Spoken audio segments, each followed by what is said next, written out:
Here she comes.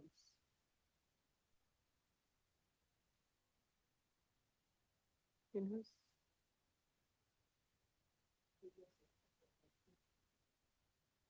Okay, so I'll just do a very quick introduction of Jean Martin. I think a number of you know Jean. But basically, now that we've examined the current playing field, so to speak, we're going to proceed to look at how to advance common objectives between private and public parties, especially at individual sites. And the whole theme of cooperation has been replete in this meeting today, starting with Roger. And you may recall that that also has been the theme of prior symposia. So I'm very pleased to introduce Jean Martin, who will serve as moderator for this panel, which is entitled Advancing Common Objectives, What's Next? Jean is Senior Counsel, Litigation and Dispute Resolution with BP. BP has been a longtime member of the group, originally joining the group under the auspices of Atlantic Richfield Company. Jean advises the company's in-house remediation management team, collaborating with in-house specialists, external experts, and legal counsel to evaluate, litigate, and resolve environmental remediation and natural resource damage claims, and was a major force in the resolution of the Deepwater Horizon. As with other segments, Jean will briefly introduce the panel, and looking forward to everyone's ideas and perspectives. So we'll take this to 5:30. When you're ready to go to questions from the audience, we can help field that and ask for web folks. So take it away. Okay, thank you, Barbara. So this is a multi-stakeholder, multidisciplinary panel. How about that? To talk about ways that public and private entities can work together to achieve our shared goals, primarily timely and cost-effective assessment and restoration of injured resources. I'm going to introduce all of our panelists. Then I'm going to say a few words to set up the topic that we're going to talk about today. Then I'll invite each panelist to share their perspectives, and we're going to answer some pre-planned questions and then take questions from the audience. So I'm going to start with introductions from left to right, starting with Keegan Brown, who's a partner at Lowenstein Sandler in New York City. He develops and implements strategic solutions to complex environmental problems that companies face. He's going to give the industry perspective today. He has extensive experience related to contaminated sites across the country, addresses and defends companies against government subpoenas, information requests, UAOs, cost recovery contribution claims, investigation, remediation claims, and natural resource damages. Next to Keegan, we have a virtual seat. We have Jesse Ritter, who's going to join us virtually online, Associate Vice President, National Wildlife Federation. Jesse leads the development and execution of the National Wildlife Federation's national water resources and coastal policy priorities, oversees campaigns to protect clean water and wetlands, increase the resilience of communities and wildlife in the face of climate change and natural disasters, and protect marine ecosystems. She also has worked on federal advocacy work to restore key ecosystems, including the Everglades and the Mississippi River Delta in Louisiana. And for over 10 years, she worked with state and federal agencies and community partners on restoration after the Deepwater Horizon settlement. Next to Jesse, we have Tony Penn, Chief of Assessment, the Assessment and Restoration Division at NOAA. Tony co-leads NOAA's Damage Assessment, Remediation, and Restoration Program, and leads NOAA's nationwide group of professionals, including scientists and economists, who are responsible for evaluating coastal habitats and resources injured by hazardous waste releases, oil spills, vessel groundings. He's been with NOAA working on damage assessment since 1977 And before he took over the role as chief in 2015, he was the deputy division chief of the Assessment and Restoration Division. And before that, he managed the Southeast region, working directly with scientists and economists to address coastal pollution and physical impacts from waste sites, oil spills, and vessel groundings. Next to Tony, we have Emily Joseph, Director of the Office of Restoration and Damage Assessment for the U.S. Department of Interior. Emily's been with DOI for the last 18 years, and she became director in April of 2022. Her office is responsible for overseeing the department's natural resource damage assessment and restoration program. And before becoming director, she also supervised the annual allocation process for NRD assessments and managed the office's information management system. Next to Emily, also virtually, we have Rebecca Stevens, Restoration Coordinator and Program Manager for the Coeur d'Alene Tribe. Giving us a perspective for Indian tribes today, Rebecca Stevens manages the Coeur d'Alene Tribe's Natural Resource Department and Hazardous Waste Management Program, also serves as the Restoration Coordinator with the Restoration Partnership, and has been working on water quality related issues for over 20 years. She's a co-author of the Coeur d'Alene Lake Management Plan, represents the tribe in the Bunker Hill Mining and Metallurgical Complex Superfund site remedy work, and participates in a variety of public outreach efforts throughout the basin. At the end of the table, we have Bill Jackson, whose bio has gone where? Here it is. Sorry. Everyone knows Bill. Everybody knows Bill, but let me introduce him anyway. Okay. Bill co-chairs Kelly Dry and Warren's National Environmental Practice. He's also on the firm's executive committee and has been working in this field for over 30 years. Bill is a little bit unique on this panel because he represents both public and private sector entities on natural resource damage matters. He has been working on some interesting PFAS matters for states, which he's going to talk about today. And he's also served on the Plaintiffs' Executive Committee and chaired the State Sovereign Committee in the AFFF MDL litigation in South Carolina. He's been lead counsel for the state of New Jersey in actions involving 3M, which have recently settled, and DuPont and Chemours for damages arising from PFAS and other contamination from DuPont's site on the banks of the Delaware River. And he has previously represented a number of trustee agencies and public entities in significant NRD and environmental cases. With that background, set this aside. That out of the way. I want to say a little bit about the reason why this panel is here today. We're really trying to figure out how do we create incentives for people to collaborate when the parties, industry, and trustees might perceive themselves as natural adversaries rather than collaborators. How do we identify shared objectives that the parties actually want to pursue together? How do we build collaborative relationships that are effective at assessing and restoring injured resources in a way that is timely, efficient, cost-effective, and actually gets us to the end goal so that we spend less time getting there, we spend less money getting there, the public gets their restoration much sooner, and the restoration is more effective and more complete. We're going to ask our panelists to each comment on what is working for them today in achieving those goals. And where things aren't working, perhaps they have a few thoughts about what we might do in the future that could work. And I'm just going to start with two remarks because most of my experience with collaboration comes in two settings. It comes from the Deepwater Horizon, where we put a lot of effort into cooperative data collection. And from an industry perspective, we did that because we would have struggled to collect all of the data that we needed on our own.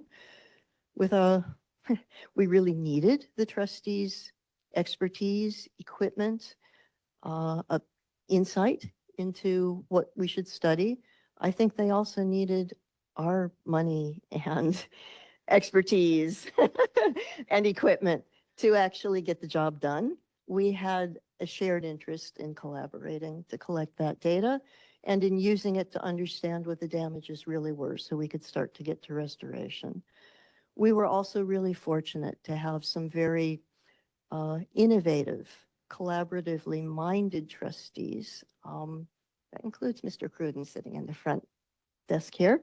That includes Tony. That includes Emily. That includes a lot of people in this room who were willing to try something innovative and to try to enter early restoration agreements where we would start to restore the damage that we could see, that was visible, that was measurable as soon as possible, even before we had finished assessing all of the damage, even before we knew the full scope and magnitude of the case.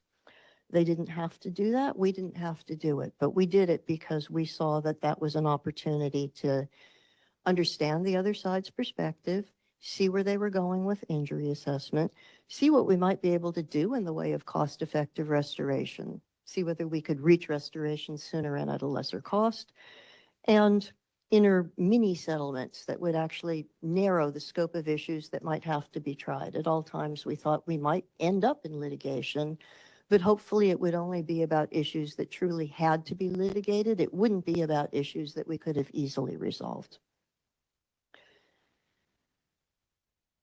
That case ended 10 years ago. And a lot of what we're going to talk about today is what's working for people today.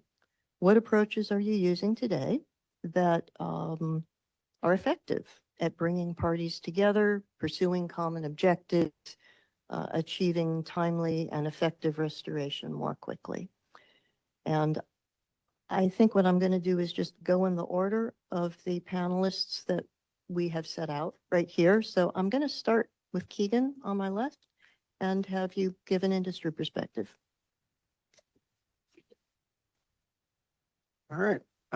Thank you, Jean, and thank you everyone for attending, and Barbara for organizing this, and from Jeff and Arnold and Porter for hosting us today. So, as I think about what has made for successful collaboration with trustees on my matters, working for industry, and where I think we have opportunities to improve on that going forward, it really comes back to very basic concepts about transparency, early communication, and discussing what is the art of the possible with the trustee sooner rather than later.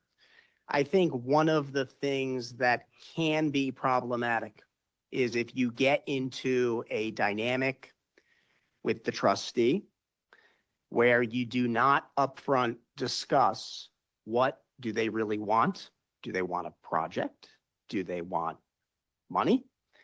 Do they have a specific area that they want the project to be implemented because they want to make sure that particular community sees tangible restoration benefits?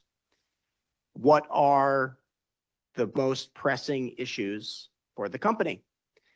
We want to do a project. We're willing to pay X over time. We're willing to pay X this calendar year, but it's got to be this fiscal year because we want to take the loss this year. Do you have cash flow constraints? Do you have budgetary issues? These types of things don't really have anything to do with the actual underlying natural resource damage claim or how it's resolved, but they wind up being impediments. And if you don't address them on the front end, you sort of get stuck in neutral and the car doesn't go anywhere. So I think having these early conversations with the trustee about here's what we can do, here's what we can't do, and let's see if there's some overlap and some common ground.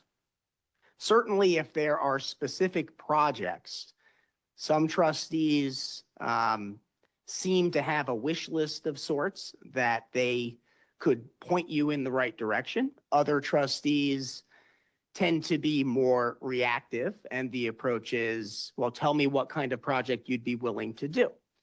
That's sort of a challenge because then we have to negotiate against ourselves in a way that we feel is a sufficient enough offer to move the dialogue and try to get the issue resolved, but not more than we really need to spend in order to get it resolved. And I think the last panel certainly touched on this when it was mentioning the sort of limits, advantages, disadvantages of some of the economic models that are used, and even how sort of the scaling is done for HIA and RIA. There's always going to be uncertainty. The sooner everybody recognizes that, the better off that we'll be. And I really think that one thing that has worked in just sort of building a constructive dialogue with trustees is to think about a sliding scale. You know, what do I sort of get if I do this? I do this project and I make this cash commitment. Do I get a full liability release? I have to deal with a reopener. What kind? Do I get sort of credits that I can then potentially monetize in a later context? Where do I have to do the project? These types of things, you know, it's all negotiable. You can move the conversation with the trustee if everyone is thinking creative. And I take Gene's remarks and we heard from John about Deepwater Horizon and the amazing amount of work that went into early restoration projects, finding projects that everybody could support and actually getting the work done. And it's still going on, but obviously there's a significant, unbelievable lift that occurred there. It would be great if we could take that same level of innovation and creativity and bring it to the mid-scale and smaller scale projects. Those tend to fall, in my experience, into a sort of business as usual paradigm for the trustee, which can sometimes result in, that's not how we do it. You need to sign the form, cooperative NERDA the way it is. We'll sort of work that out later. Not a lot of upfront conversation about when is enough really going to be enough. And in order to get a project done early and have a company voluntarily step up to try to address something on an early basis, the incentives need to be very clear, right? We need to understand what are we buying and what are we getting for that.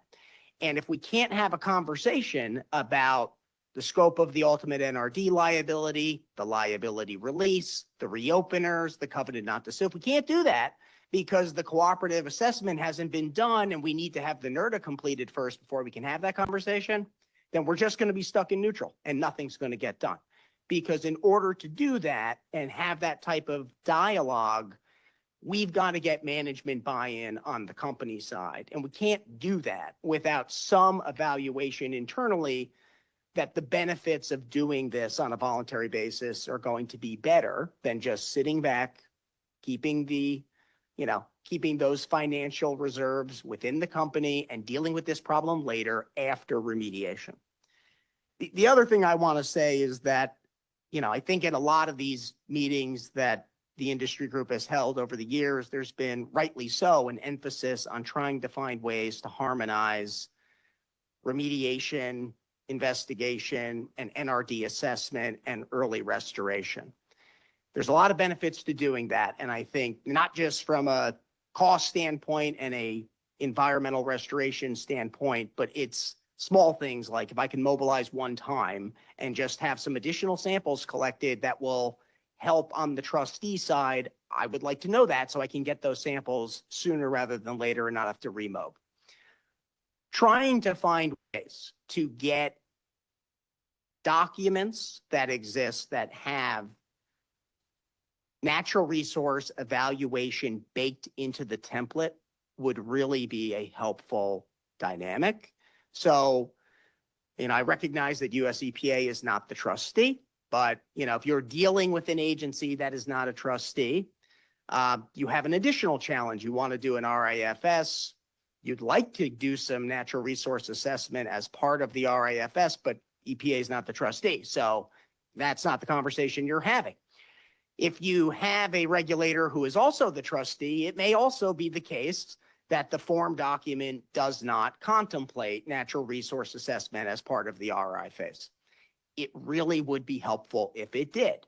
And just like I have heard, I'm sure a lot of folks who have dealt with Negotiating consent decrees and administrative consent orders have heard, can't change the model. That's the model. There's nothing we can do. You got to take the language. That's the model consent decree. Well, let's change the model. Make it so that it actually has a natural resource assessment and investigation component as part of the RI, and then it'll be in there. And then we'll get the data sooner. It'll be baked into the model. It'll be easier to identify natural resource injury and develop a plan for restoration projects that can be implemented with the RD and the RA. But that cannot be done if you can't get an agreement that a company can understand this is what I'm getting for this commitment. So I think as we sort of look ahead, small things really do make a big difference. Trying to find some language for form documents would make a difference. Trying to think about showing tangible engagement and build momentum with industry as you're looking to do a project. I think sometimes, there's a lot of discussion about let's do an early restoration project. You have a meeting, months pass, nothing really happens. You have to sort of try to have another meeting. Then there's new staff involved. You kind of have to restart the process.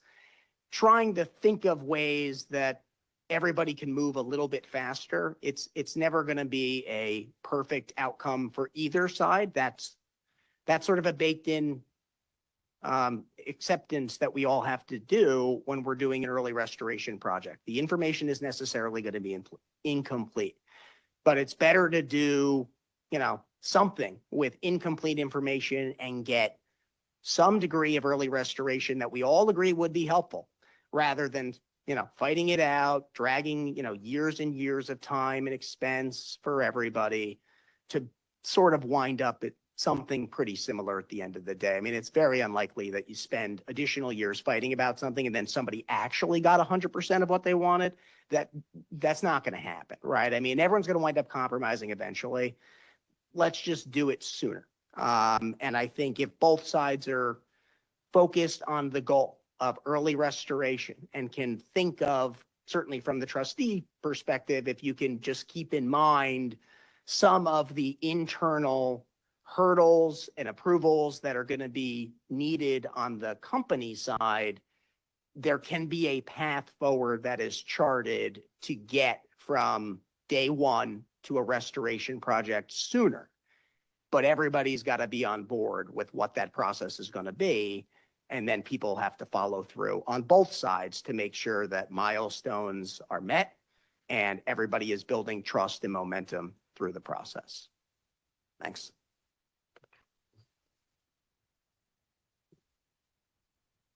Let's move to Jessie if she's ready online. Hi, yes. Is my volume coming through okay? Sound check.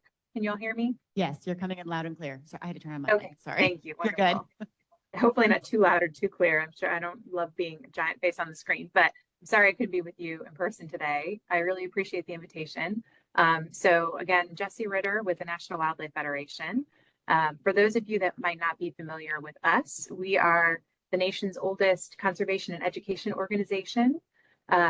We have 7 million members and supporters nationwide. And what makes us a federation is we have a network of state and territorial affiliate organizations that are independent groups in each of the states and territories on the ground. And they are in many ways kind of our boots on the ground and help us set our federal policy agenda as well. So that's a little bit about who we are.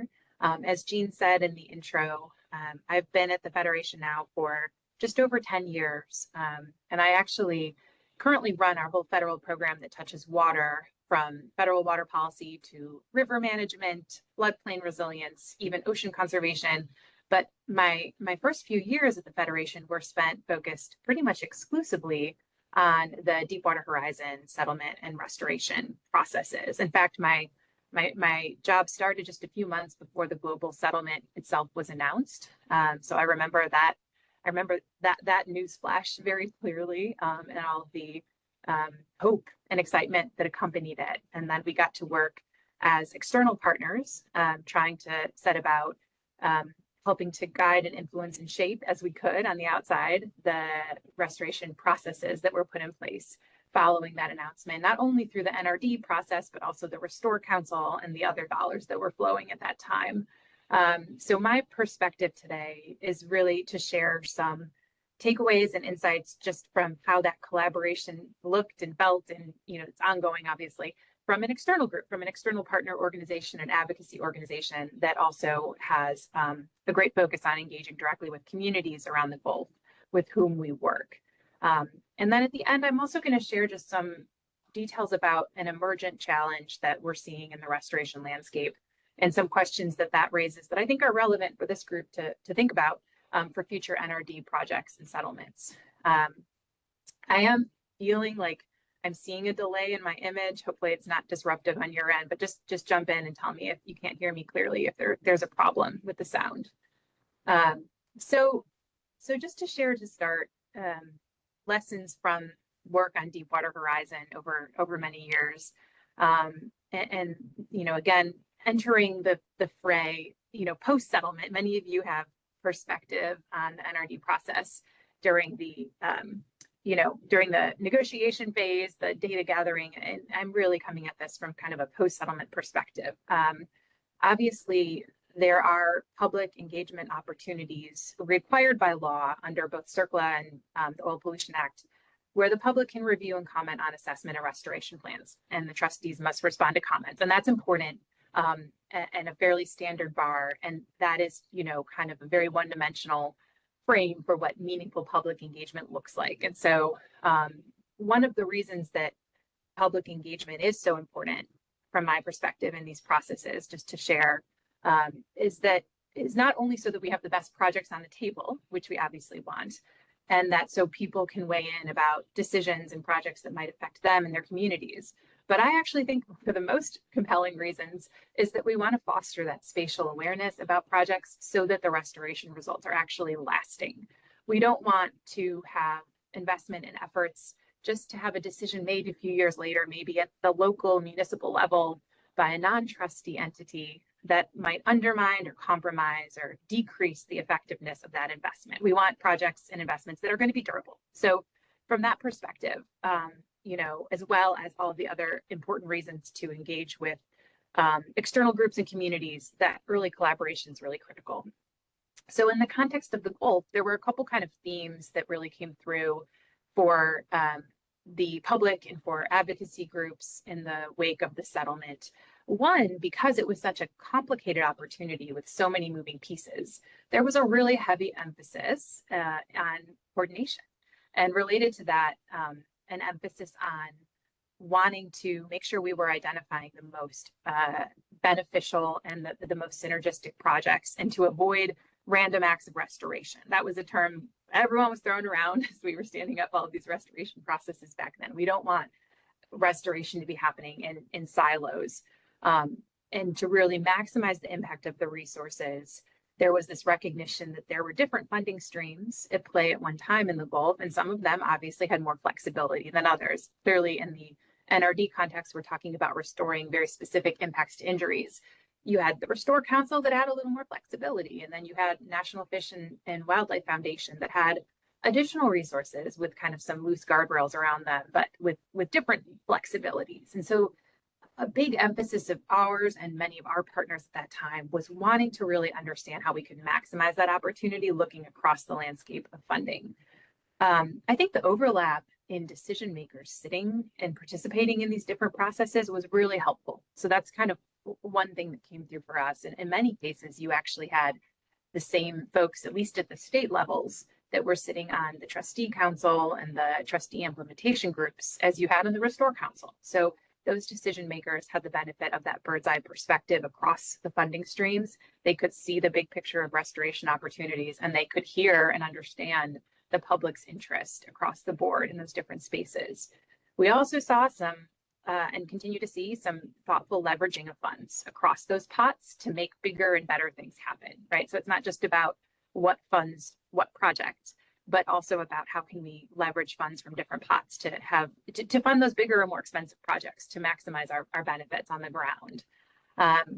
one thing I'll say here that I have many things to compliment the federal trustees on in the context of Deepwater, but there was so much happening and so much to coordinate. And so it was such a massive opportunity.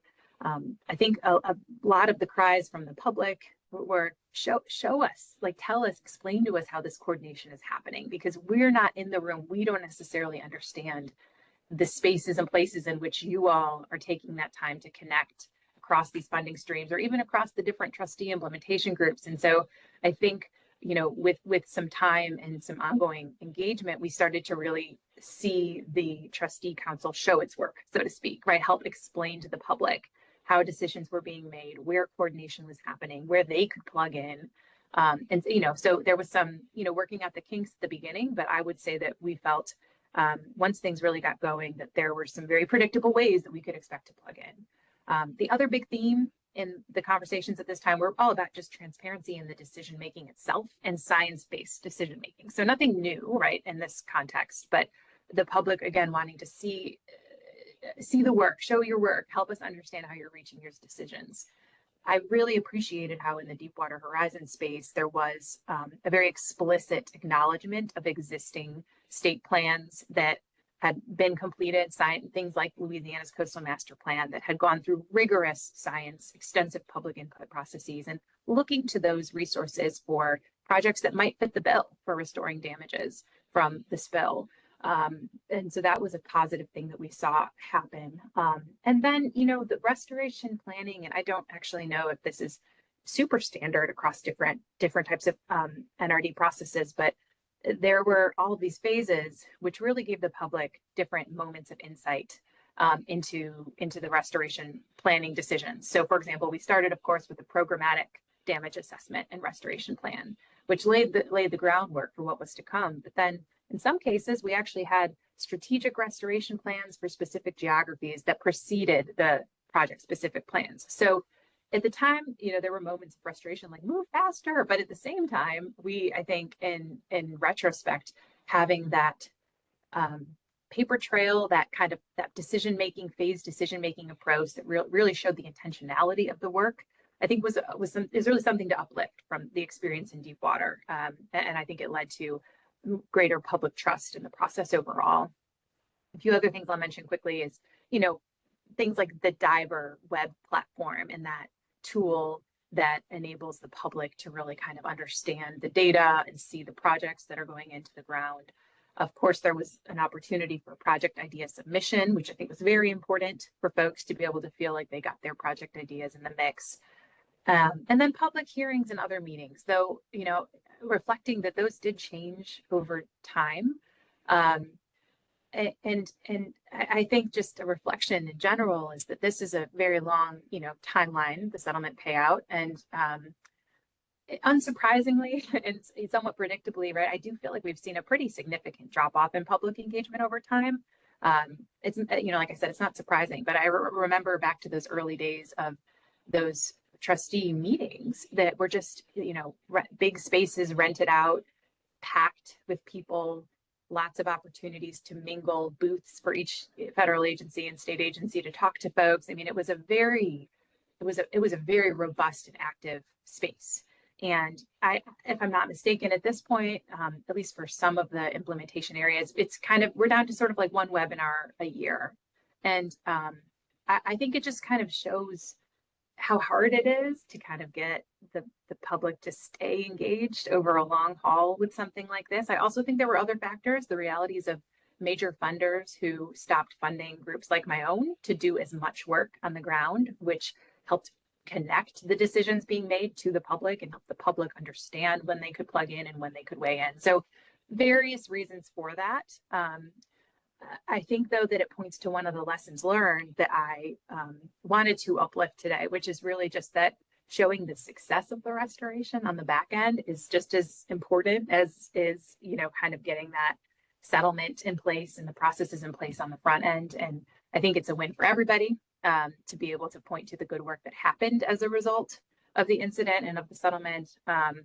It shows not only that the money's well spent, but from where I said, it actually shows that these types of projects are valuable and helps build more of a constituency for this kind of restoration and conservation work. And so as we have more projects going in the ground now, as we get further out from, from the settlement date, and more money has been allocated and projects are being built. All of this obviously takes time, right? But we have more and more to show for the work. Continuing to find ways to draw people back in, to help uplift those projects, help people see the good work that's ongoing. And frankly, at a time where there have been a lot of cuts to federal programs for conservation, I think maximizing those benefits and uplifting those benefits with this ongoing work is all the more important. So that's one thing I wanted to share.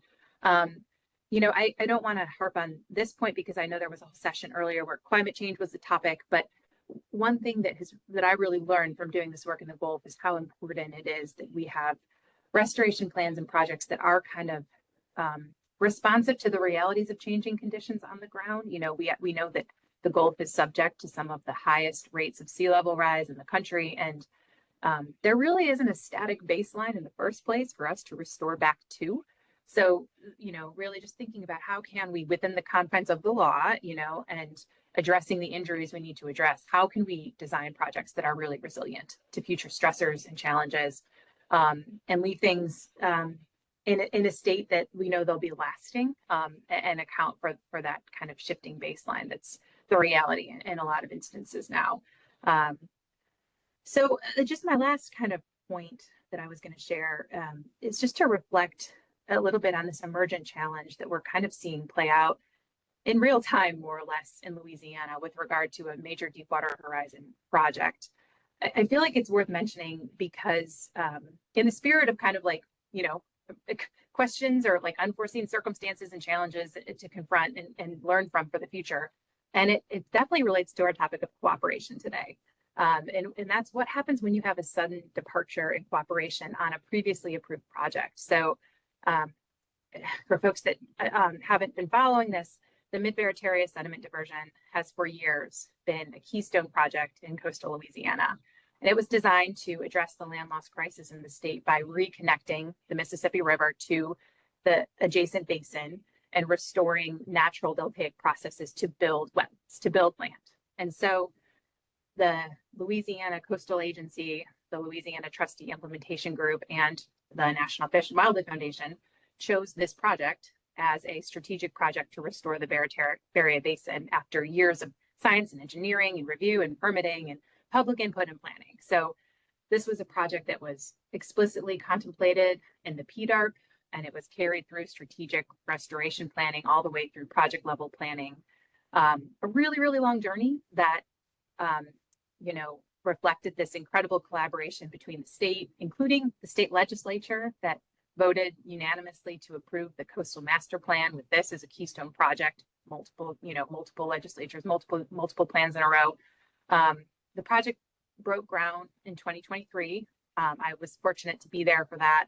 And it was really uplifted and heralded as the largest coastal restoration project in U.S. history. So something to really be proud of, and the immense collaboration and innovation that went into making it happen.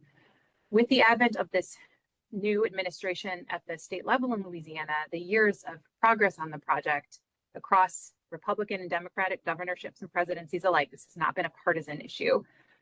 It suddenly stalled out, and the Landry administration was no longer interested in pursuing it. And so after about a year-long delay, where work was ordered to be stopped, but the contractor costs were still accruing and driving the prices up, just last Thursday, I believe it was, the state of Louisiana reached an agreement with the Trustee Implementation Group to terminate the project. So this is, obviously deeply concerning to folks on the ground in Louisiana who were waiting on this project to provide these really incredible benefits to advocates like us who really are interested in restoring those wetlands. But it also begs some interesting questions, I think, just from the perspective of the NRD process itself. So first, there has been, and it appears that there really will not be, a public process related to the cancellation of the project. So just for a point of comparison, a conservative estimate over a decade before the project was approved is that the state agency and federal partners had over 345 meetings with 11,000 coastal stakeholders, received thousands of comments, and consulted with communities, industry, scientists, again, over nearly a decade of public engagement. And yet, according to the standard operating procedures in the consent decree, there doesn't appear to be any public process requirements around terminating the project. The opportunity would be to comment on a future restoration plan that would reallocate the dollars that are no longer now going to go toward the project. So, you know, this wasn't something reasonably foreseeable, and yet it still feels like it begs the question for future restoration plans and future settlements designed. If one trustee can so easily derail a project that went through such intense vetting and public process, should there not at least be some kind of public engagement opportunity or public process to accompany that diversion of settlement dollars or that change in intended settlement spending?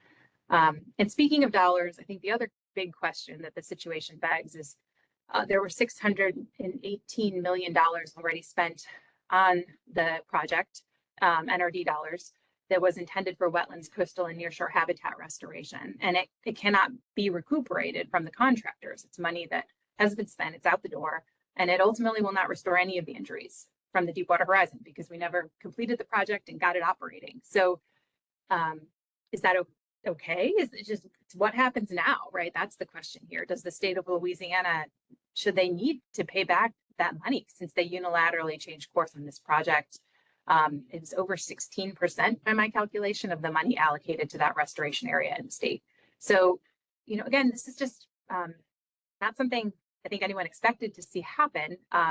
It doesn't feel like a good precedent to set or a good outcome in this scenario. And it's certainly not a good use of those resources that were intended to restore those injuries. So these felt, you know, like important questions to uplift. We're talking about cooperation. We're talking about lessons learned in this context. And it's kind of a unique situation that we're confronting here. So appreciate the opportunity just to uplift some of those considerations and look forward to our discussion. Thanks, Jesse. I'm going to turn it over to Tony next to give us his perspective from NOAA's perspective. All right. Thank you, Jean. Thank you, Barbara. Happy to be here. I guess first I should say, Jean said here from NOAA. These will be my thoughts alone. They don't necessarily reflect the views of NOAA. So yeah, some of my thoughts. I won't be provocative. Probably won't be profound. But I think in the spirit of the session, advancing common objectives, you know, what are my thoughts on, you know, what's helped us get to settlements, get to restoration in a timely, effective manner? You know, I put down 4 things that, you know, I'll put out there for consideration that, you know, my experience over 27-ish years, I think can help us meet our common goals. So first, and I think Keegan reflected this already, but I think we need to all commit to working at completing the damage assessment and getting to resolution. We have to engage. It has to be regular. It has to be sustained. And we've got to really work at it. Now that sounds like, oh, that could be expensive. But I think ultimately it's the most cost-effective way is that we do work together, we roll up our sleeves and we're at it week after week, month after month, and we work through the things we need to work through. Ted mentioned Lake Barre. That was early in my career, and I think we had monthly meetings for, I don't know, at least a couple of years. Another case I worked on with Bill, Lavaca Bay in Texas. We had monthly meetings for years. We rolled up our sleeves, we worked through the HIA inputs, whatever it was, and we got there, working together and just that sustained effort. So I think that's important. It sounds pretty simple, but I think we only get there by working together. One thing that can be helpful for the trustees to support that engagement is a funding and participation agreement. I think we'll often see those that the trustees ask for support to stay engaged. Some trustees might need that more than others, but something to consider to keep the trustees at the table. Second topic for me, we need some level of data and information to support, you know, how we're going to come to terms. I think, yes, we would all love to just say, okay, you got this site, let's get to restoration and be done. But we have to have something to get us in the ballpark of, well, what injuries are we talking about? Are there injuries? How much? What type? What's going to be appropriate for restoration? How much restoration? So I think there's a balance of, yes, we want to be cost effective. Yes, we want to be timely. And we have to have information if we're going to get there to give us a sense of what injuries are we talking about, how much, and what does that mean for restoration. So we got to have the information. I think we start with existing data, information that's already there, usually through EPA. That's a great starting point. Other sources of information. And then we decide if we need to do some original data collection. And that's okay. Like that can be very helpful to get us unstuck if we find ourselves stuck and we just don't have the information. There's too much uncertainty to go one way or another. One of the symposiums, I think it's going back to 2018, we talked about cases, I think it was Andrew Davis in the Bouchard case, talked about a particular parameter in a RIA that was just really troubling, that they couldn't get agreement on, the responsible party and the trustees. I think the trustees were using a bird multiplier to say, okay, you had this many birds in hand, use the multiplier, this is what it means for bird injury. And it wasn't based on site-specific data, but it was something that had been used elsewhere, maybe for another bird species, and the companies were like, that just doesn't seem right. We don't think we can live with that. So what was decided? We'll do a study. What is the appropriate multiplier for this species in this area? And I think we heard Andrew say that was money very well spent. Got us unstuck, and we ended up with a bird injury number. Next, tools. We have tools. Maybe they're a little dated. Maybe we can do better with some of our tools. But I think in a lot of instances, the tools that we have can get us to settlements and getting us to restoration. So the HIAs, the RIAs, they've served us, I think, well in a lot of cases. I certainly appreciate the remarks that they don't work in every case, and in a litigation context, there certainly be challenges. But I think they've gotten us to resolution in many instances. One of the two, I won't talk much more about HIA and RIA, but just say another type of tool that we've used and developed over the years are related to data visualization and data management, so we can all see what we're looking at NOAA, and then how we manage and use the data. In NOAA, we have sort of two workhorses. I think one's been alluded to here just now, Diver. It's kind of our data management warehouse and portal that we keep lots of case information, data. It can be available to the public, so that can be a mechanism for communicating with the public. It can be the common repository, the data that we're going to look at together. So we're looking at a common data set. I think that can be very valuable. And then again, the IRMA tool is the other one that we've sort of developed and we use in a lot of cases, which just is really the visualization of what we're looking at, where impacts might be, kinds of habitats, resources, and then also on the restoration side where we might be looking at restoration opportunities.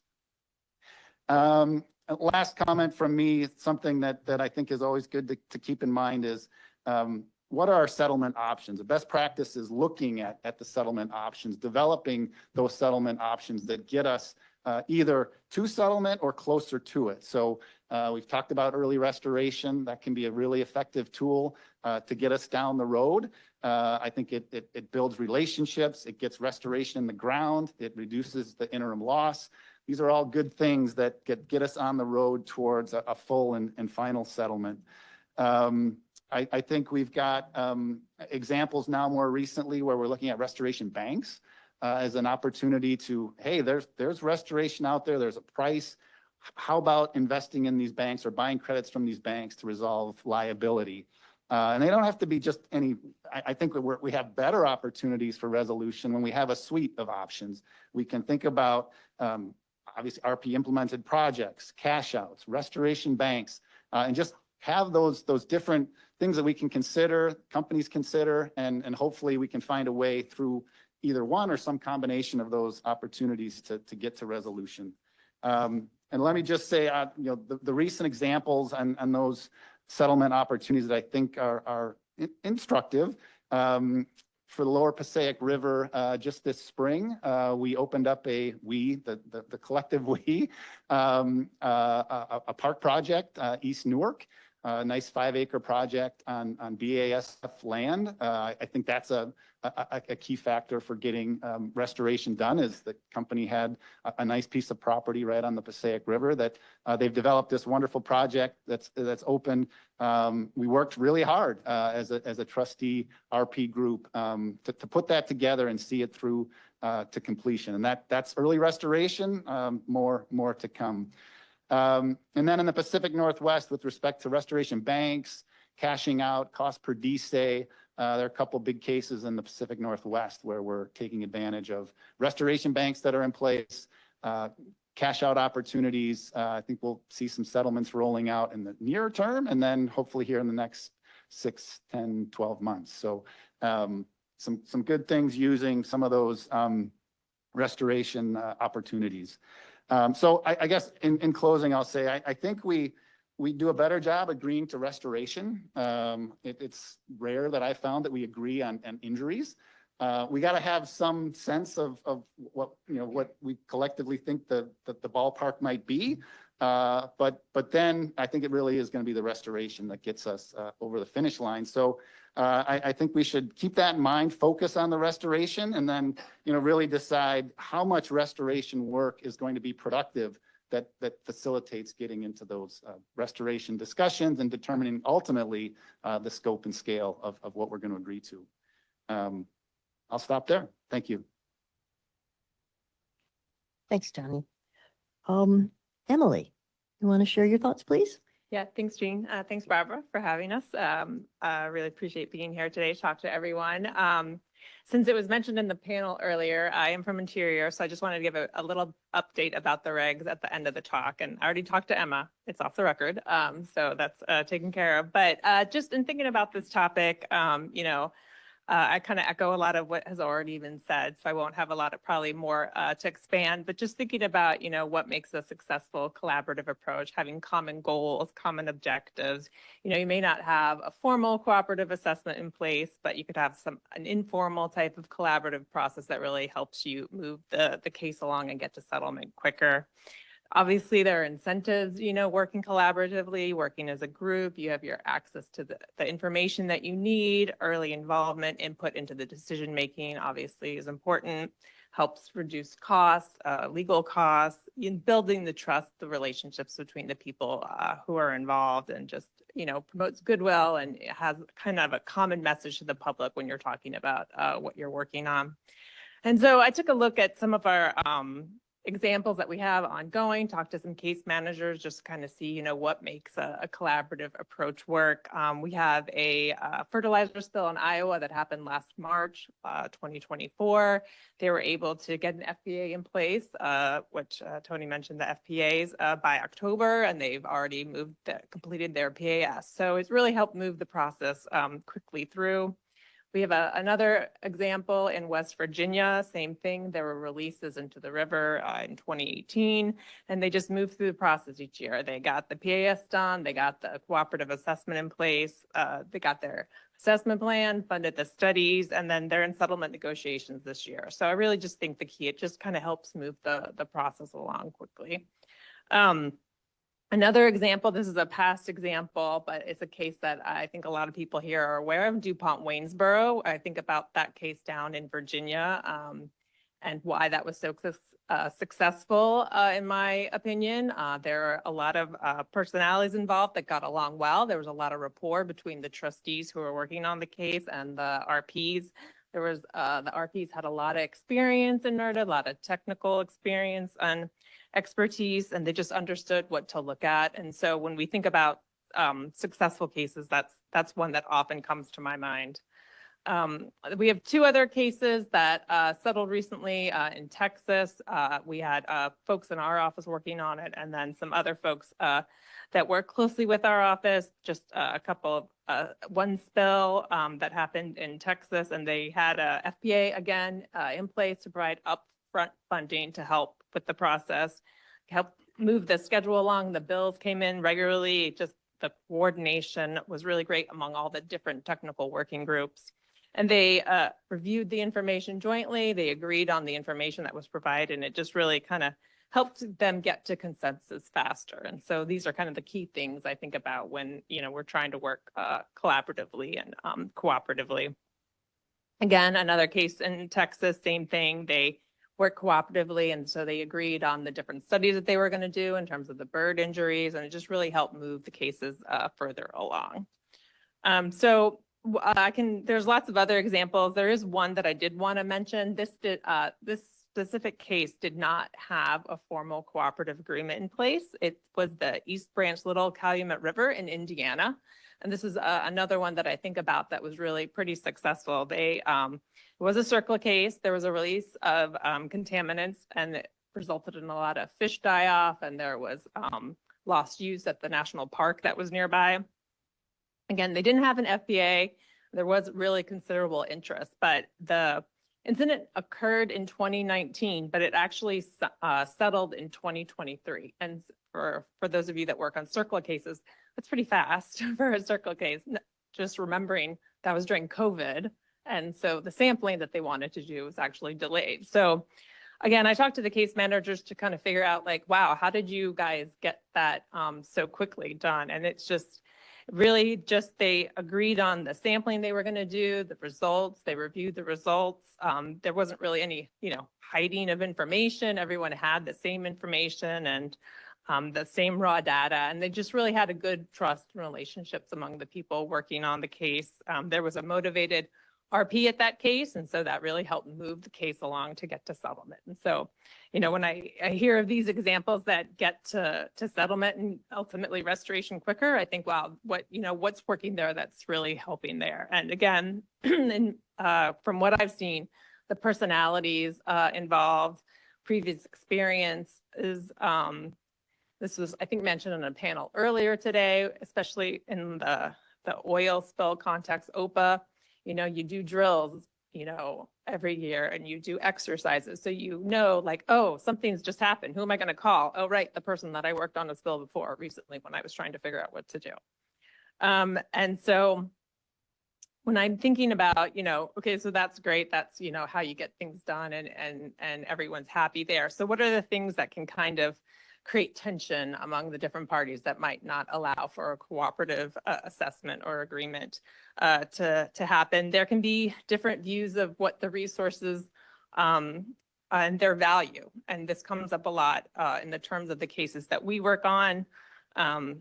We have the tribal co-trustees, and so they may have differing opinions about what's the value of a certain resource. So that can obviously lead to some conversations that aren't as successful as moving forward the case. What actually constitutes success in a NERDA case? This is something that has come up in previous workshops that we've sponsored, where there's a discussion of, usually for the feds, a success is, hey, we got to settlement and now we're off to restoration. And there's that tension especially for our tribal co-trustees, where like there's been a sense of loss, like that site was contaminated. And so, yeah, you reach settlement, but there was still a loss to the injury and the resources, and we live here. And so you just would have to remember that perspective when you're working on these cases. And this item came up earlier, turnover, obviously, the loss of institutional knowledge when people retire, people leave, you have to deal with a different case manager each year. And so it's like, oh, I just told you all about this case and now you're gone. And so, what that can kind of obviously cause slowdowns in cases and not being able to move it as fast as you may want to do. Again, just other barriers, lack of trust, maybe you've worked on a case with somebody else previously and it didn't go that well. So now you have yet another case that you need to work on, and that may not be as successful as you'd want it to be. So those are just some thoughts I have about this whole process, working together, trustees and with the responsible parties working on these different cases. And so when I was thinking about, where are there gaps, things to improve, so the regs obviously came to mind. So this is where I was just going to give a non-update on where we are with the regs. So during the last administration, we put forth the ANPRM and then the NPRM. And so unfortunately, we weren't able to publish the final rule under the last administration. However, currently we are working on the final rule. This administration is incredibly supportive of moving it forward. So we are really excited. So I think I say this at each meeting that it's under review. And so that is still what I'm going to say. It's still under review. However, it's further along than it was before. And so hopefully by September, I'll have a different update, or hopefully you'll actually see it in the Federal Register before then. So I'll stop there. Turn over to Bill. Okay, thanks, Emily. We're going to go to Rebecca next if she's available on the phone.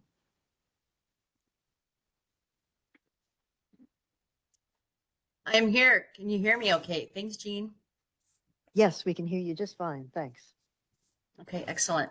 Well, calling you in from Coeur d'Alene, Idaho, up in the Panhandle. I was going to have some slides, but in order to keep the panel as organic as possible, I decided I would just not use the slides. But I do need to set the stage on where I'm coming from as a tribal representative from the Coeur d'Alene tribe, just to get to where the conversation might go.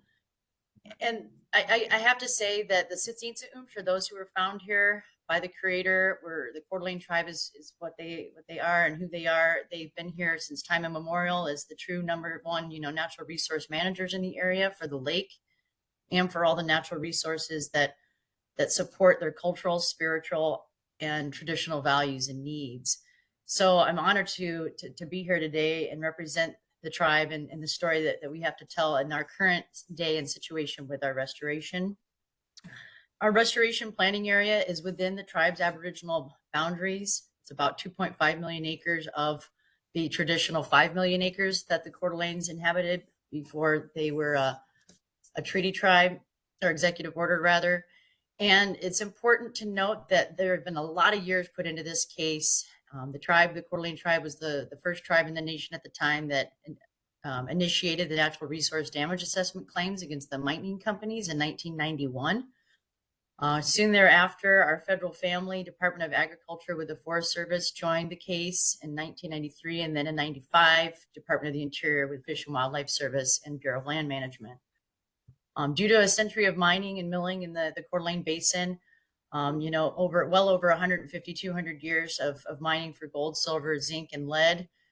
Those releases from those historic mining practices, those releases into the environment are what caused the injury to the natural resources, the tundra swans, migratory waterfowl, fish, water, you name it. And so we were lucky enough to be able to work with DOI and the NERDA Fund to borrow funds for us to do all phases of the NERDA case here, through assessment, determination, and proving up those injuries. So very thankful that fund has supported our efforts. Over the course of the last 30 years, the trustees have settled with all the mining companies, the last settlement being in 2011. I think the total dollar amount of all settlements combined was about 140 million. And we're looking at about 132 remaining right now. We had a very robust public process following the National Environmental Policy Act, which the tribe wasn't planning on doing due to the CERCLA authority. But we thought it would be the best with our federal trustees to follow that federal process, and we think that it worked out well. We have a signed record of decision and restoration plan as of 2018, and we are actively implementing restoration on the ground. To date, we've had 33 projects, but currently we have 20 that are underway.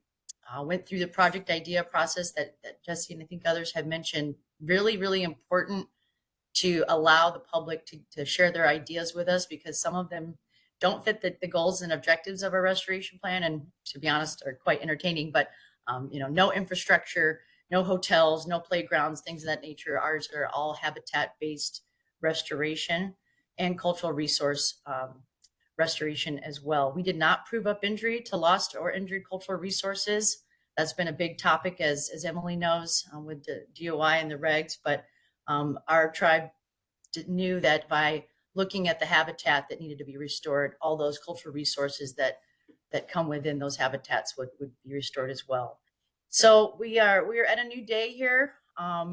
The title of our panel is, Common Ground, Advancing Common Objectives, What's Working. Well, I have some news for you. I'd like to share a little something about what's not working. We have noticed that the settlement dollars, the enjoined settlement funds by the federal, state, and tribal trustees, we're losing funding, or we're losing money in the settlement funds in the current state with the Treasury. And as we're having foresight on future long-term operations and maintenance needs for our agricultural to wetland conversion projects, but also conservation easements. It seems to be the hot topic tool in this area, which has been great to keep those properties from being developed. It's not the only tool in the toolbox, but I think that our trustees probably didn't think out the need for long-term O&M on those conservation easements, as some of the trustees that we have are those sponsors and they have limited funds themselves. And so we took a step back and we are pausing from soliciting more project ideas from the public at the time. We want to get our financial strategy together and how we are going to manage for long-term O&M. There is some language in the Code of Federal Regulations for all the attorneys in the room. I think it's section 11.92 that talks about how funds can be either, but through statutory authorization, be held in the U.S. Treasury, or they could be released to the states or tribes trustees treasury accounts, or both. And right now, all of our funds are just in the Treasury, and I think gaining about 1% to 2% interest, which isn't a lot. We feel like we are losing out on some opportunities for futuristic planning. The majority of our trustees are in agreement. Unfortunately, we are still awaiting a legal opinion from the DOI solicitor assigned to our case after a lot of our legal counsel has navigated what can be done as far as long-term O&M. We feel like we should be able to put in for a project to release some of those settlement funds, to put them into an endowment or something that's not risky, that could allow for those funds to grow and be available for long-term O&M. And it's being challenged right now. So we've gotten along for 30 years. We've navigated some really tough situations. We've had to concede on some things. Having the term negotiation is kind of an insult to injury for tribes in Indian country, but we have negotiated ourselves to the point where we're at today. So we are hopeful that we'll be able to get through the process. Our trustees vote on a consensus-based format. And so we're actually having some legal review of what consensus means, majority vote. It's a kind of a tough day. And I know that Jean has some more questions for the panelists that some have addressed. So I won't go into those right now, but we have lots of tools in our toolbox. We work closely with EPA. They actually utilize some of our injury data to reduce their cleanup standard for lead based on our waterfowl calculations during our NERDA case development. So we've come a long way, and we're just trying to keep the projects going into the future so we can stand behind the public's interest in all the restoration needs that we have going on up here. So with that, Jean, I'll turn it back to you and look forward to the panelists. Thanks. Okay, thanks, Rebecca. Bill, you're next. So, let's see. Can you hear me? Yeah. Okay. So, I was going to talk about early restoration and some projects on the Passaic River from about a decade ago, but facts and life kind of overtook me. And so I'm going to talk about instead when your cooperative assessment and that kumbaya moment all breaks down and you're back in litigation and you actually litigate your way to a settlement. And there's another way to go about it in the kind of the original way. Yesterday, the state of New Jersey published a proposed judicial consent order that is out now for 60 days from notice and comment for New Jersey's settlement with 3M that we have just recently completed, and it's for between $400 and $450 million of NRD restoration and PFAS abatement statewide between the state of New Jersey and 3M. And so this is a big deal. And so I wanted to kind of talk about how we got there and then give you some details on that settlement as well. So back in 2019, and I guess I'll say, and this is a 2019 to 2025. So this is a 6-year time frame, which in all things said, it's not so bad in these, kind of glacial cases. The state of New Jersey undertook a series of actions dealing with PFAS. PFAS, obviously, it's hard to say it's an emerging compound anymore. We've all been dealing with it with such regularity and across everything. But in 2019, Jersey began to really get water data. It was one of the first states to get much more granular data than others across both public water systems and private wells. And they began to see significant impacts, both from industrial sites, and there were a variety of industrial sites, and as well as the firefighting foam and other sources as well. So in 2019, the New Jersey Department of Environmental Protection issued a statewide directive to 3M, DuPont, Solvay, and a few others for opening up administrative actions with respect to data, PFAS information statewide, things of that nature, and also filed a series of litigations. And in particular is relevant here is as with respect to the Chambers Works site. Chambers Works was DuPont's, one of its primary manufacturing sites for well over a century. Goes back to, pre-Spanish American War, making gunpowder for the Spanish American War. But it also became a very important part of the DuPont PFAS story. And it was a big part of the 3M story as well. 3M was selling PFOA to DuPont at Chambers Works for use there for decades. And I guess I'll just say real quickly as a precursor, it's important to realize that 3M never discharged PFAS in the state of New Jersey. This is not a discharger case, which when we think about NRD, when you think about these contamination cases, how many do you think about that don't involve a discharge? It's a big deal. And so this is an important breakthrough as well, I think, for New Jersey and its approach to these issues. But in 2019, that case, along with 4 other cases, or 3 other cases against DuPont, were all consolidated with Judge Vasquez in Newark. They proceeded for a couple of years early on in discovery. Judge Vasquez retired unexpectedly, and Judge Bum, the chief judge of the district, took the 4 consolidated cases and basically administratively stayed them. And so we were ordered into mediation with Judge Joel Schneider, a retired magistrate judge for Judge Bum, for the better part of a year. And the mediation broke down in March of 2024.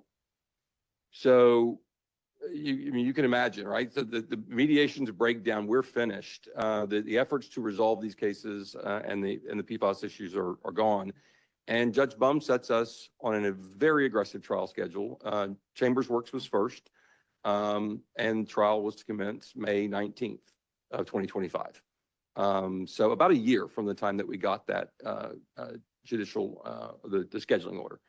And I'll say that we actually went to trial on May 19th.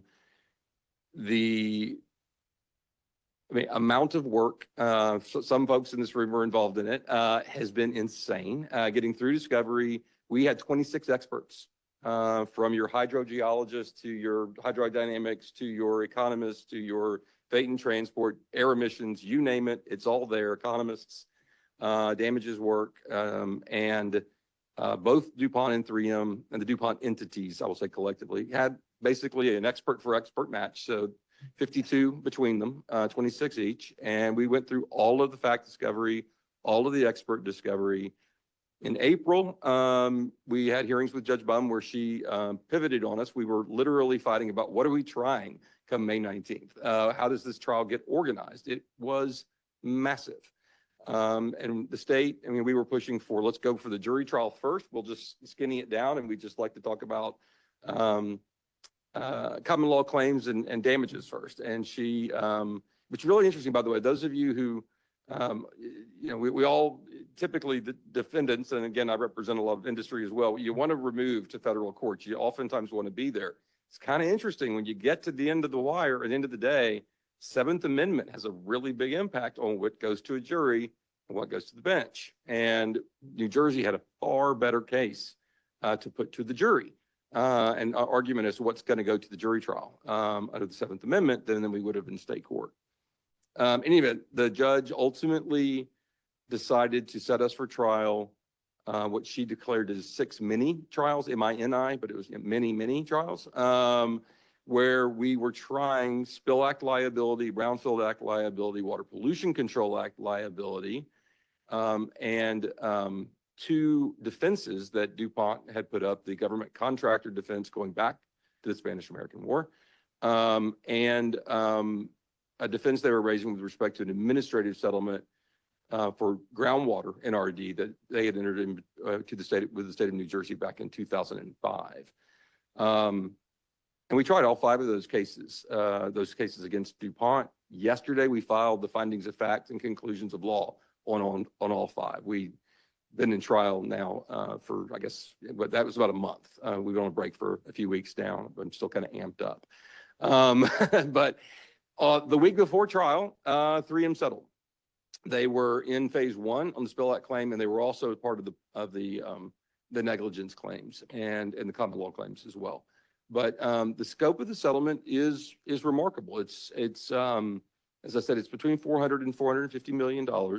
The difference is will come is whether or not there's a shortfall in the public water provider settlements. Some of you may recall summer of 2023, 3M settled in the AFFF, that's the firefighting foam, national MDL. They did a nationwide settlement with public water providers that was $10.5 to $12.5 billion. That range, 10.5 to 12.5 billion, will depend on the number of water providers that participate in that class. What are the hits? There's a metric that's applied, basically how much water and at what levels. If there is any shortfall in that, the first bit of shortfall below 12.5 will now go to New Jersey. The New Jersey public water providers will receive probably between $300 and $500 million from that settlement. And then layer on top of that now another 400 to 450 with the state that's filling back. Basically, this is NRD and what we're calling PFAS abatement work for water restoration, natural resource damages, treatment. The public water providers didn't deal with small systems, didn't address state systems, and didn't address private water wells. In New Jersey, they have a unique act, the residential act, that if you sell your home and you're on a private water well, you actually have to test the well and disclose the results to the buyer. 12% of New Jersey homes with private water have PFAS and exceedance of the New Jersey standards. On the NRD side, I'll just say real quickly, one of the things that I think is pretty important is when you look at PFAS, especially, I'm talking about PFOA in particular, and you go back to the old stuff, the long chain PFAS. But remember that US EPA determined that the MCL goal, after revising the health advisory level, it went from 70 parts per trillion under the Trump 1 administration to 0.004 part per trillion. That's 4 parts per quadrillion for PFOA, because that's what was deemed safe at that moment. That was a health advisory level. The Biden administration then actually promulgated the MCL for PFOA in 24. That was 4 parts per trillion, and that was based not on what's safe for you, that's based on technology. What can you test and treat is 4 parts per trillion. But in January 25, the US EPA confirmed that PFOA is a likely carcinogen, and the goal is 0. You don't want any of it in your water, in your drinking water. So when you're looking at water and natural resource damages, and we've always had this discussion about the difference between health-based remedies and standards and what is restoration back to pre-discharge conditions, I'm going to argue, and I'm arguing now, there isn't a difference. There is no difference between 0 and 0. It is 0. That is the goal, and that is what it should be. For water, that should be your restoration. And there's still evolving science with respect to PFAS impacts on ecological receptors. But if your health-based receptors are as at 0 and water is your natural resource, I think the damage is fairly straightforward. So anyway, we have $145 million for NRD and PFAS abatement around Chambers Works. The site was a massive source of PFAS, both through aerial emissions, and then discharges to the Delaware that were recharging local aquifers and then moving up and down the Delaware River as well and into other water sources. So that will be tied to the site. Another 265 million will be statewide for restoration and NRD activities. And then there's another $50 million a most favored nations clause. If there is a multi-state settlement down the road with 3M that New Jersey would have, recovered more, they will get up to another $50 million. So theoretically, best day, it'd be $500 million of NRD and water restoration actions for New Jersey. So the state is thrilled. This has been, it's incredibly hard fought. Obviously, there are a lot of situations and sites where, the cooperative assessment and the cooperative approach is better. But there are also, there are going to be issues in sites where, frankly, litigation is required, just like Deepwater was. And so this is a good outcome. And this is a great outcome for the state of New Jersey. So not necessarily your typical settlement approach, but just like Deepwater, you get to the trial and get towards the damages, and it works. So it's good. Thanks, Bill. And I want to follow that up with some questions for the panelists, and I'm going to start with Bill on this. We're going to start with what's question 5 on our list. What are some of the reasons that parties may choose not to cooperate and instead to go the litigation path? And Bill, you had a client that wanted to go the litigation path. Do you want to start us off? Sure.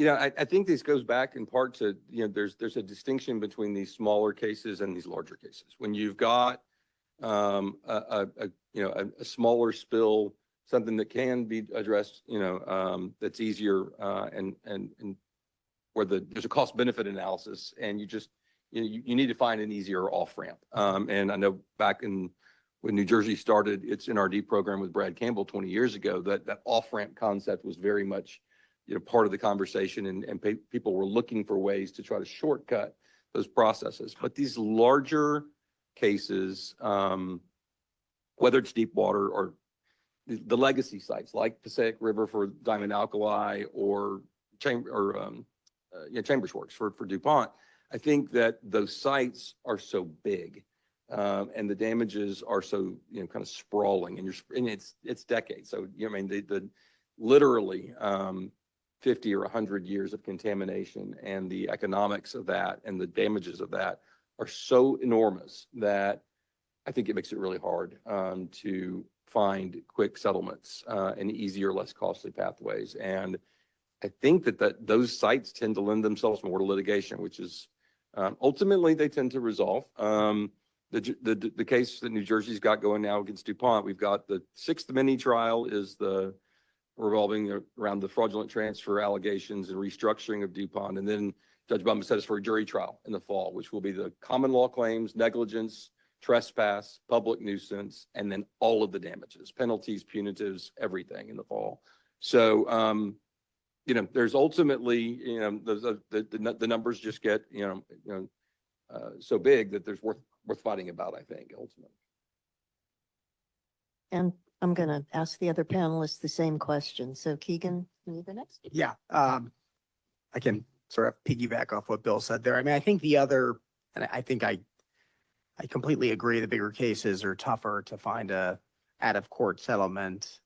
I think the other reason that tends to happen is that the damages number from the trustee is so large that without getting through most, if not all, of the expert discovery phase and the summary judgment briefing, it's very difficult to get a company to accept settling at a price point that is, very large, right? If you're asking for $300 million, the settlement offer, might be, well, we'll compromise. If we settle it now, it's, $230 million. But getting approval for a $230 million settlement before we've done expert discovery and filed dispositive motions, very difficult to do.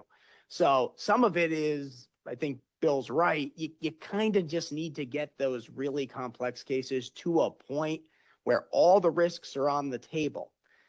weaknesses in the expert positions for both sides, legal risk from both sides. Maybe you have oral argument on summary judgment motions and you get some indication from the judge as to which way she's leaning. Those things help bring about settlement. I will say that a case that I had recently that finally settled, we were very far apart on remedy and trying to resolve NRD. We got all the way through summary judgment briefing, but the district judge, I think, smartly was requiring us to continue to deal with a mediation settlement track while all the briefing was going on. And then we got pretty close because the summary judgment briefing was all on the table. Everybody was able to see the cards. And we got to a point where both my client and the United States, we essentially said to the judge, don't issue the decision on the summary judgment motions because we think we're close. And if you do that, somebody's going to feel like they won and someone's going to feel like they're lost. And then we're definitely going to have to try this case. And so those complex cases, unfortunately, I do think it takes the sort of rigor of expert discovery and motion practice to get them to a point where decision makers are really ready to settle them.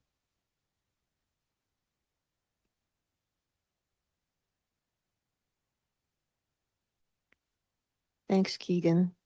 Tony or Emily, do you have a perspective on this that you want to share? No, thanks. I mean, those are really good points. Big, multi-party, multi-contaminant sites, I think can be very challenging.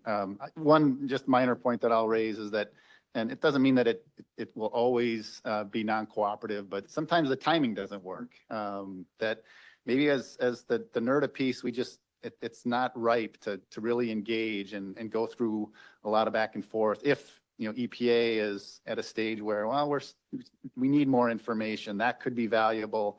And it's just not, the time isn't right. And hopefully, we can come back to that. And at some point in the process, it makes sense to revisit getting together and trying to get through this cooperatively. Emily, you have anything you want to add to that? Yeah, I don't really have much more to add. I agree that large, more complex sites, are difficult there. The only thing I guess I would say is for the reasons why sometimes it does work to be cooperative, it also can not work to be cooperative, right? When you have the personalities that just don't work well together, you're maybe even working on a case for a really long time and a new person comes in and that you tell that new person, we just can't work with them at all. And, you just can't move the needle at all. So.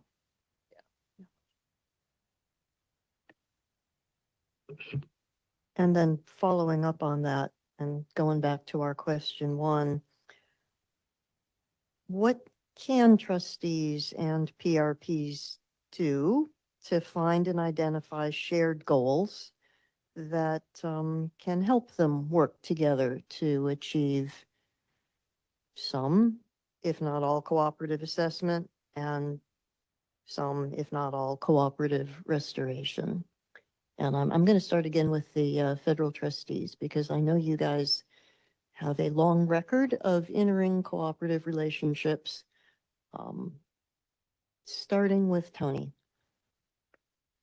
Yeah, I mean, thanks. I think that's, an OPA where we invite the responsible parties to a cooperative assessment. I think just generally across the practice, we go into these cases with the mindset of, let's try to work this out cooperatively. So yeah, what can we do to get going, to get started along that path? Maybe I'll go back to one of my comments earlier is we got to sit down and start working at it together. And be transparent to one of Keegan's points. What is, if there are certain things that either party has going into this that are going to be opportunities, constraints, whatever, let's put these things out there. Let's talk. And then let's start working through the process to start to evaluate injury, think about restoration, and just keep working at it. I think is a theme that I'll share again. Thanks. And Emily, I'm going to turn to you again because I know you have a lot of, DOI has a lot of cooperative work as well. Yeah, I think it's just important, for both the trustees and the responsible parties. Like you want to get to the end result of the settlement and the restoration and, restoring, what the public has lost. I think in our, in the work that we do at Interior, we're not the regulators, we're the trustees, right? And so it's just, we really just want to get to that point to where we're restoring the areas. And it's just, again, just working together and just, not coming with a confrontational attitude, whether it's the oil spill or the hazardous substance release, and just trying to understand what the end point that you want to get to and how to get there.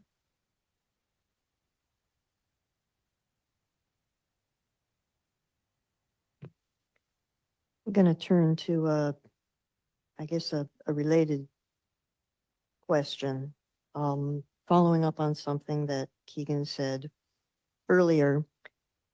Keegan, you had some ideas for specific techniques and tools that you thought it might be helpful to have in order to facilitate cooperative relationships. You want to talk a little bit more about that? Yeah, sure, Gene. So, I mentioned it earlier, but, I think having very clear legal agreements that can be presented to responsible parties and negotiated is a critical part of getting to yes sooner rather than later. I think if we focus initially on the state side, right, in many states, not all, but certainly in many states, the sort of head of the environmental protection agency in that jurisdiction is also the trustee. In those types of jurisdictions, having a consent order form that contemplates doing the natural resource investigation assessment as part of the remedial investigation work is just sort of an easy thing that can be woven into the documents.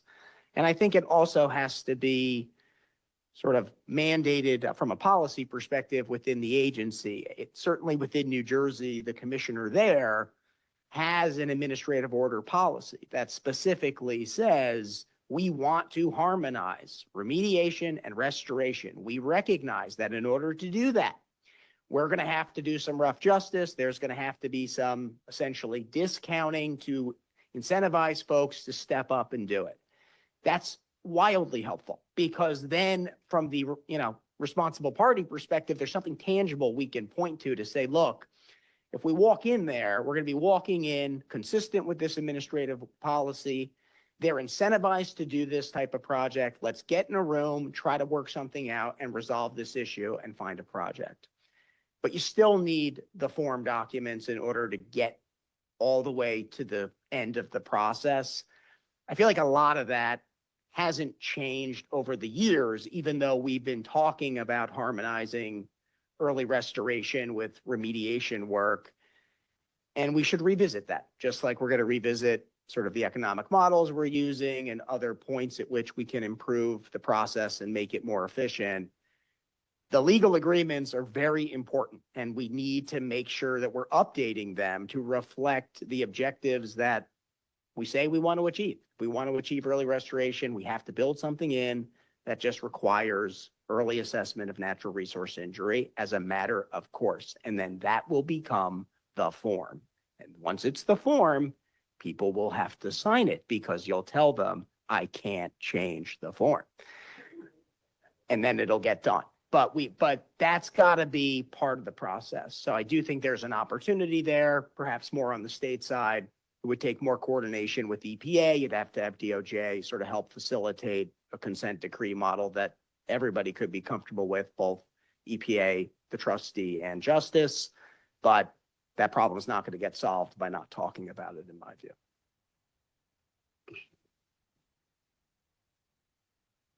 So I'm going to ask for a federal perspective on this, either from Tony or Emily. How easy or difficult do you think it might be to create forms like this to incorporate early NRD assessment into something like a RIFS consent decree? maybe as an option, not as a mandate.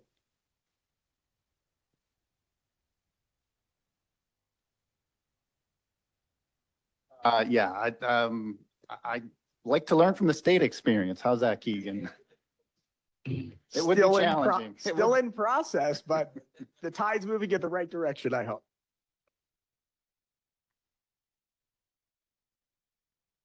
Yeah, I mean, I think it's clear that people know how sort of maybe stovepipe the federal government is. And so EPA, I can't talk to you about NERDA. Yeah, I know. And even in Interior, the folks that do response are not in my office. And so there's actually a current case right now where, the one person is working the spill from one bureau and another entire office is working the spill for another bureau. So I agree with Tony. Maybe we could see what the state did. Bill, you have any thoughts you want to share? You work with a lot of states. Well, I think, I agree with Keegan. I think that especially New Jersey has been, flexible in looking at some of those issues over time. I think that the Passaic River case, and go back a decade, the state had focused the litigation and the issues on the source of the dioxin in the Passaic, which drove so much of the injury and the future impacts. And depending on how you want to look at it, it was like a 90-10 split. I mean, somebody wrote a book on this. There's a decade or decades of history of contamination on the Passaic. It was the situs of the American Industrial Revolution.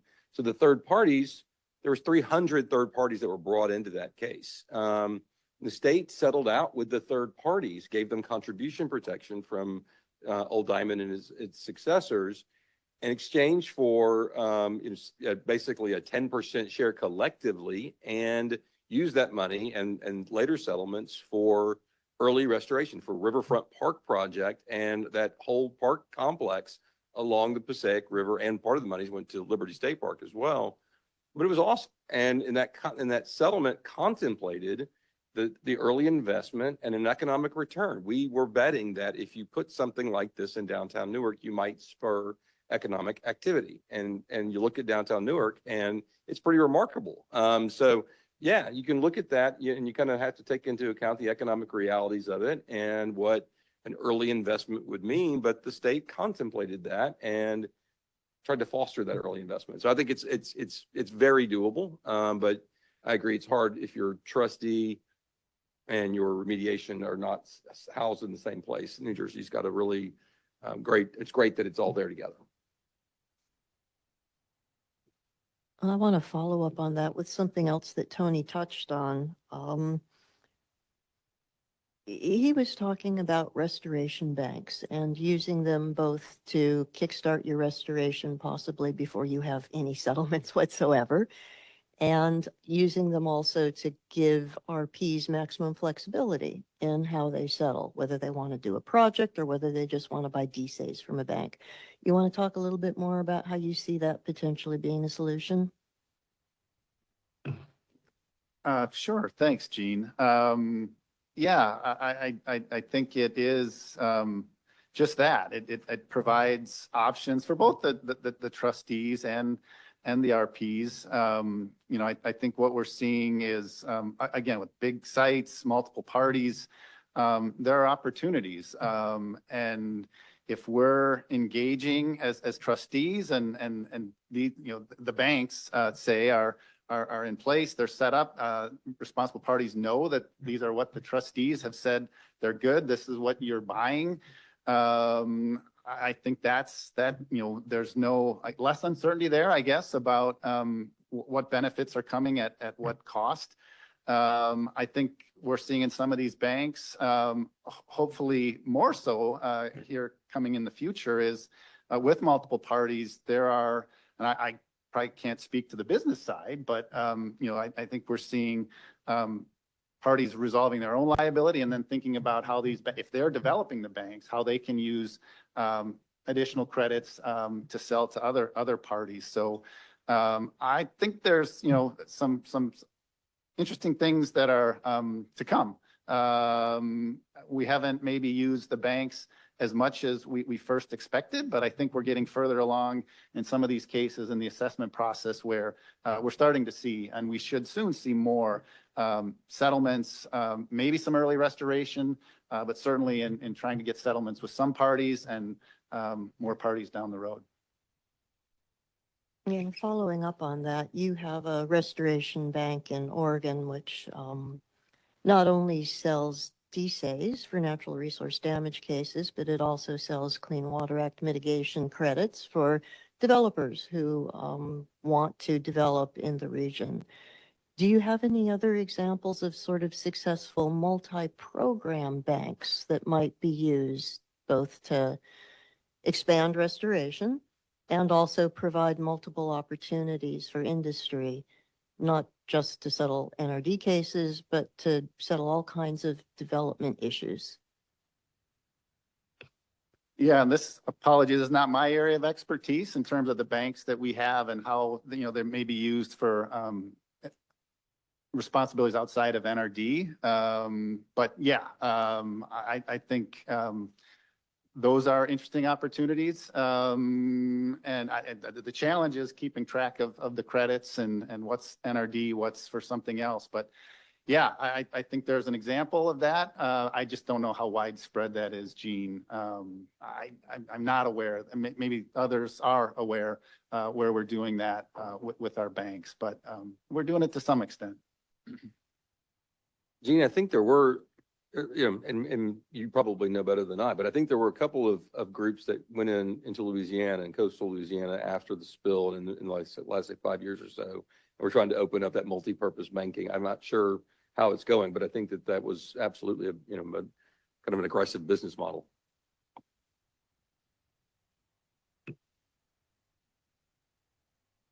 Okay, perfect.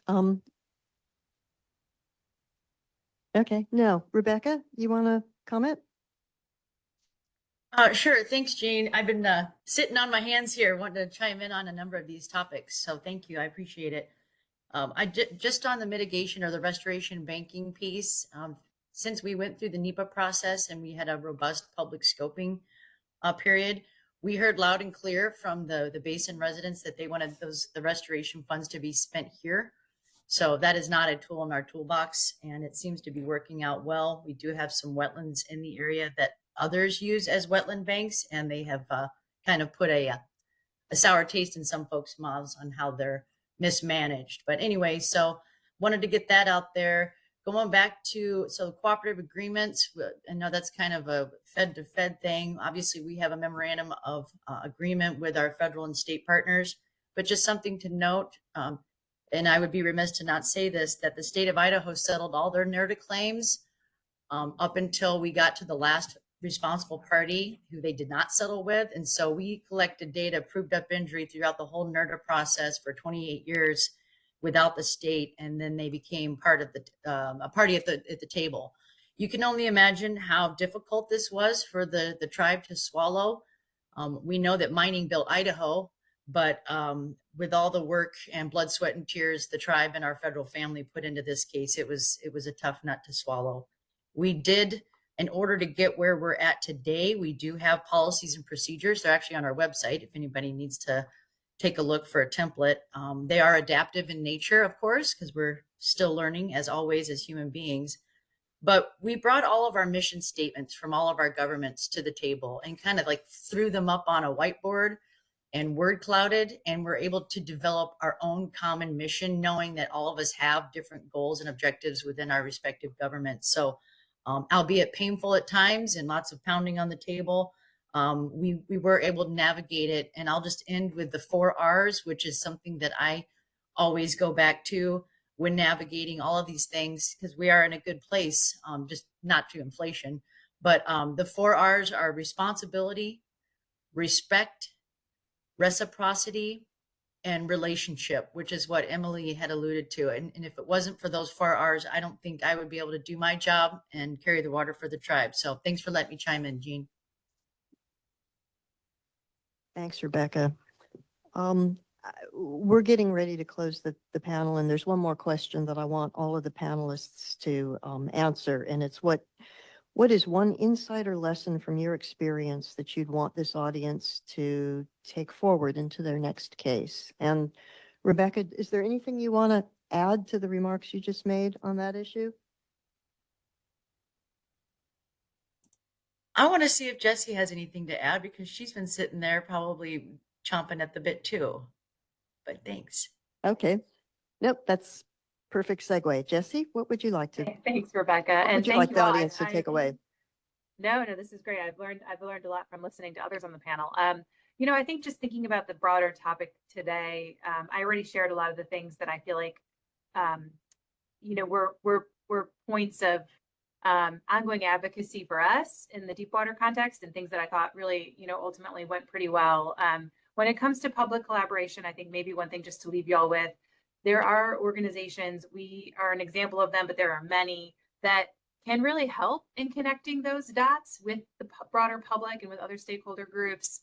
There's obviously kind of the minimum requirements under the law for public engagement, but for a lot of the reasons that we've talked about, there's a lot of benefit to kind of going above and beyond that and making the public and communities feel really bought in on the restoration effort itself and committed to its durability and its resilience. And so leverage groups like ours and others that have the capacity and the networks to sort of bring folks to the table. We know that the trustees often have limited capacity and we can really help in those ways. So just something that I think went well when things were firing on all cylinders in the Gulf. And now even looking ahead, even though I mentioned that I feel like there's been a little bit of a dip, maybe in public paying attention, let us help tell those restoration success stories. There's some really good things that have come out of all of this and will continue to come out of it. And we can be an ally in that work. So thanks so much for the opportunity today.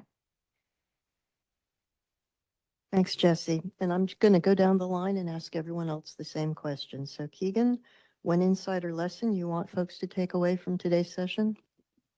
Yeah, I think, we've talked about it on this panel, so I'll just hit it briefly. Keep talking. It's everybody's at no until the moment where they get to yes. And the timing is important and you don't always have visibility into what is happening on the company side or the trustee side and small changes that may happen on either side, whether it's personnel, financial reporting issues, other politics or public issues that they're dealing with may provide an opportunity to get to yes on a natural resource project. And you want to at least make sure you're continuing the conversation as best you can so that when that opportunity presents itself, you can operationalize it and get there. So don't retreat into we're never going to get there. We're not going to talk to them. We'll just wait for them to enforce or we'll just litigate. You can walk and chew gum at the same time. Keep talking because that's the only way you're going to solve the problems. Yeah, maybe building off of Keegan's comments, I guess I will say, come to the table with the mentality of it's not us versus them. We're all working on this together. I think we're all trying to get to those common objectives of settlement, getting restoration done timely in a cost-effective manner. I think if we come to the table with that, we are working together. We're not out to get each other. Put yourselves in the other party's shoes. Obviously, that's not going to get things done. Ultimately, there's a lot that goes into it, but I think if we can maybe have that perspective, maybe where we're close, that sort of attitude can get us to yes or to those agreements on whether it's the whole thing or just incrementally as we go through the process. We're all working this together. There is the alternative, but I still think, let's try and do this cooperatively. Thanks. Yeah, and I'll just build on that. I think going back to Roger's point this morning about optimism, just knowing when opportunities may present themselves just to grab them. The current administration is obviously putting out a lot of EOs and our secretary has put out a lot of secretarial orders and they have a big focus on recreation opportunities, which is a restoration project, obviously, that we can pursue. So just taking those opportunities when they show up, and also the streamlining of the NEPA regulations can also present opportunities as well. So just when you see those out there, just talk to the folks that you're working with on the case and see what you can do. Yeah, I'll echo what everybody else has said. Creativity, professionalism, optimism, this is a small, for those of you in the room that are lawyers, this is a small bar. This is not a big group. And, you know, when I represented Louisiana in the Gulf spill, I worked a lot with Tom Pirelli, Mr. Cruden and others. Tom Pirelli led the 3M team for Jenner in the negotiations that I just discussed. Having those relationships and having that, you know, the personal relationships and respect for your opposing counsel and you know, being able to do that and, you know, do it, you know, do your work with optimism and, you know, expectations that you're going to find a good solution at the end of the day. So I think it's absolutely essential. Okay, I want to thank all the panelists for a wonderful presentation today. And I'm going to turn it back over to Barbara to wrap this up.